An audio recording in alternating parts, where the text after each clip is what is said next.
Assunto? Vamos lá, gente. Olha, agora a gente vai falar aqui um levantamento do Instituto de Gestão das Águas aqui do Rio Grande do Norte, o IGARNE, apontou que os reservatórios do estado acumulam 45,72% da capacidade total. Pois é, para falar mais sobre esse assunto, a gente vai começar aqui com o Vini Marinho, que vai trazer outras informações. Vini Marinho, setembro, 47% aí do volume total desses reservatórios. O que é que isso significa, hein? A gente já está numa situação bastante preocupante, o alerta amarelo ou já é vermelho? Conta para a gente. Pois é, Hugo, nós vamos trazer mais detalhes agora sobre esse assunto. Pelo menos 11 reservatórios aqui pelo estado estão com níveis alarmantes. E quem vai trazer para a gente agora detalhes sobre essas informações é o diretor-presidente do IGARNE, o Instituto de Gestão das Águas do Rio Grande do Norte, o Procópio Lucena, está aqui conosco. Antes, eu gostaria só de, junto com ele aqui, lembrar de uma informação que nós trouxemos no Bom Dia RN na semana passada. Nós conversamos com o Gilmar Bristotti, que é meteorologista e pesquisador da empresa de pesquisa agropecuária aqui do Rio Grande do Norte, a Imparne, e ele informou que no ano de 2025 nós tivemos chuvas abaixo da média, diferente de 2024. Então, com toda certeza, isso deve ter impactado justamente aí no acúmulo de águas nessas barragens, nesses reservatórios. Não é isso, Procópio? Seja bem-vindo, bom dia. Bom dia, Vinícius, bom dia, Paulinho, Hugo, a você que está aqui nos assistindo.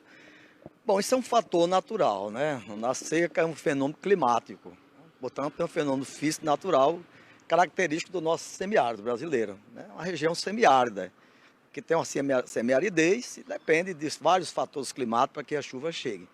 E aí precisamos saber conviver com esse semiárido, amar esse semiárido, entendê-lo.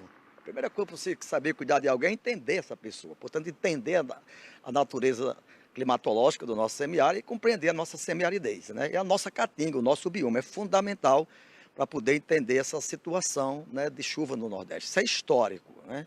O que a gente precisa saber é se estruturar, se organizar, fazer uma boa gestão das águas, ter as infraestruturas, fazer a manutenção e operacional dos sistemas, dos nossos reservatórios, porque de fato esse ano, né, dos 167 municípios, 161 hoje, né, estão em seca, seja uma seca leve, né, uma seca mais grave, né, ou uma seca fraca, mas está nesse processo. E os nossos reservatórios tiveram uma recarga menor, em comparação a esse ano, 1 bilhão de metros cúbicos de água. Isso não é pouca água, né? Você tem uma ideia, hoje nós fazemos monitoramento do IGARNE em 69 reservatórios. Eles acumulam, quando estão cheios, sangrando, como a gente diz, vertendo, em torno de 5,2 bilhões de metros cúbicos de água. Hoje eles estão com 2,4. Isso representa 45%, 45,6% de sua capacidade. Isso mostra que é preciso fazer uma boa gestão, uma boa operação desse sistema. E estamos fazendo enquanto governo, enquanto sociedade, enquanto movimentos sociais, enquanto organizações, as federações de agricultura, a Federação dos Trabalhadores, da Agricultura Familiar, todos esses segmentos estão se organizando, estão conversando, estão dialogando para fazer a boa gestão, compartilhar essas águas, fazer a gestão solidária, né, e partilhar bem essas águas, cooperar bem essas águas. Então é necessário então que a gente faça cada dia mais isso, e estamos fazendo com todos os cuidados, com todos os diálogos que são fundamentais para que essa gestão seja compartilhada, democrática e participativa. Agora, Procópio, com relação aí a esses reservatórios que eu citei, são 11 pelo menos que estão num nível crítico aqui no Rio Grande do Norte. Desses 11, tem algum, por exemplo, que é fundamental para o abastecimento de água em alguns municípios? E Hugo fez até um apontamento importante lá no estúdio. Ele perguntou se esse é um nível que nós estamos encontrando, seria aí um nível, um alerta amarelo ou então um alerta vermelho para essa situação aqui das águas no estado?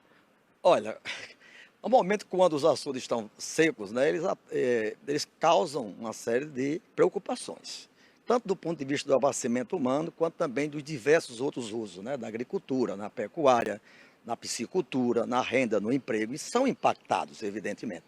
E é evidente que, como nós somos uma sociedade meio urbanizada hoje, né, no Nordeste brasileiro, inclusive no nosso Rio Grande do Norte, o impacto vem muito grande nas cidades, né? Cidade está as escolas, está as creches, está os hospitais, está ali um pouco da vida da sociedade e da economia também. E aí esse setor fica bastante afetado. Então, nesse momento, é preciso fazer a gestão para que essa água chegue. Então, desses 11 açudes, 6 estão no Seridó. né? E aí você tem também Luiz Gomes com o Lulu Pinto, que está numa situação gravíssima, que agora, inclusive, a CAERN já está operando a doutora Paulo Ferro para resolver essa situação. No Seridó, né, nós temos um açude que é bastante impactado há muitos anos, é o Itães. Né? E faz em torno de 8 anos que nós hoje abastecemos a cidade de Caicó e a cidade do entorno de Caicó, Jardim Piranha, São Fernando e Timbaúba, com água vindo, né, de Mandaguacurema e hoje vindo do São Francisco. Então, isso é um alívio já muito grande. Está chegando a água do São Francisco, no Rio Piranhas, está chegando na Barra de Oiticica, na Barra de Amanda Ribeiro, e esse eixo vai ficar alimentado, inclusive com água para produção agrícola, para buscar de carro-pipa, para outros usos. Então, você tem ali um eixo que já tem água, já dá um alívio. Né? Mas, de qualquer forma, essas cidades que são, o caso de Ouro Branco, que é uma cidade também, o açude de Esguincho, que está praticamente seco e também não tem como captar água nele pela qualidade que ela transformou-se aquela água, porque tem pouca água. Então, esses açudes afetam, mas tem que buscar as alternativas. E o governo do estado, junto com a CAERN, junto com os municípios, com as prefeituras, estão buscando os caminhos de gestão de água, seja através de poço, seja através de minas adutora, seja através de carro-pipa, tem que encontrar os caminhos. Evidentemente que todo mundo sabe que, eu digo isso sempre, com muita consciência de que renda concentrada, riqueza concentrada, terra e poder concentrado serve a pouco. E água concentrada também serve a poucos. Portanto, ela tem que ser distribuída, de ser democratizada. E é isso que o governo está fazendo, né, com a infraestrutura de adutora. Começou a adutora do Seridó, está começando a adutora do Alto Oeste e Médio Oeste, a adutora aqui do Agreste. Essas adutoras vão fazer a distribuição de água para as cidades. Só que não é para hoje, né? O Seridó é que está mais avançada, até o final do ano, início do próximo ano, essa adutora, a primeira fase, está concluída. Mas é preciso, quanto mais infraestrutura, quanto mais operar esse sistema, distribuir essa água, democratizar, partilhar, melhor para a sociedade, melhor para a qualidade de vida e para a dignidade humana. Já temos, inclusive, vários municípios que decretaram situação de emergência, né, em função da falta da água, em função desse desabastecimento aqui no nosso estado. Com relação até mesmo ao futuro, o daqui para frente, porque se a gente está falando que o período de inverno já acabou aqui no nosso estado, a gente tem que esperar, então, a quadra chuvosa de 2026. Então, como é que estão se preparando, como é que esses municípios agora podem receber algum tipo de auxílio e o que é que essa situação de emergência proporciona para cada cidade dessa? Veja bem, eu sou de uma geração e vi isso acontecer na década de 80, quando a seca vinha, o clamor era de fome, era de saque às feiras, era de saque aos comércios. Nós superamos isso com políticas públicas. A partir de 2000, com os governos populares democráticos do Brasil, né, isso foi superado. Superamos a fome no período de seca. Agora estamos em caminho de superar e aumentar a segurança hídrica com a situação da seca. Porque como é um fenômeno climático, natural e físico, nós vamos ter que saber conviver com o semiárido. E, portanto, superamos a fome, agora temos que superar essa distribuição, essa democratização da água.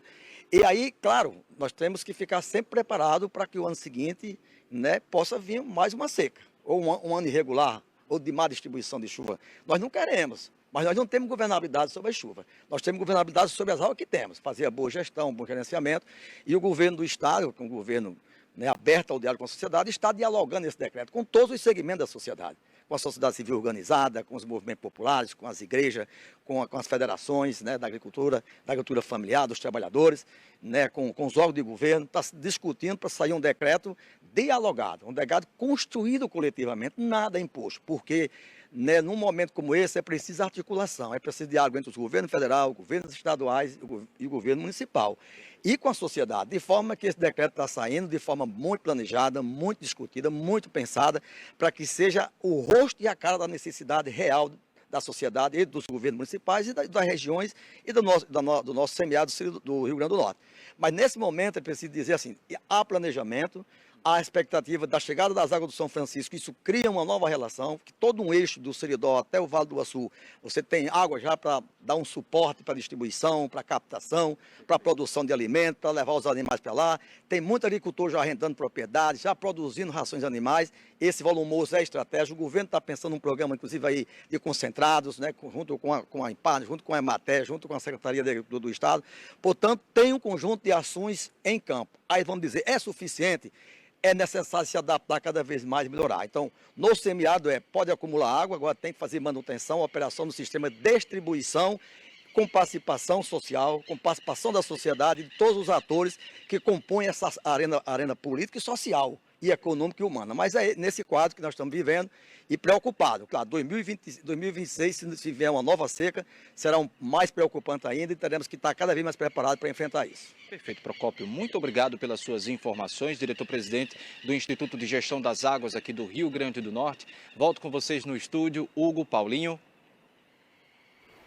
É isso, muito obrigado, tá? Vini Marinho trazendo essas informações importantes. Fico alerta também para a gente, para a população, né, que precisa dessa água. Muitas vezes as águas desses reservatórios, elas abastecem as adutores que chegam até as nossas casas, né, principalmente no interior do estado também. Então vamos ter consciência, vamos economizar água, muito importante, principalmente nesse período de estiagem no semiárido, estiagem no interior do estado, né. Nossa quadra chuvosa só próximo ano, né? Se tiver um ano bom, começa a chover já em dezembro, é o que todo mundo gosta, né? Todo mundo espera, a gente segue, claro, aguardando.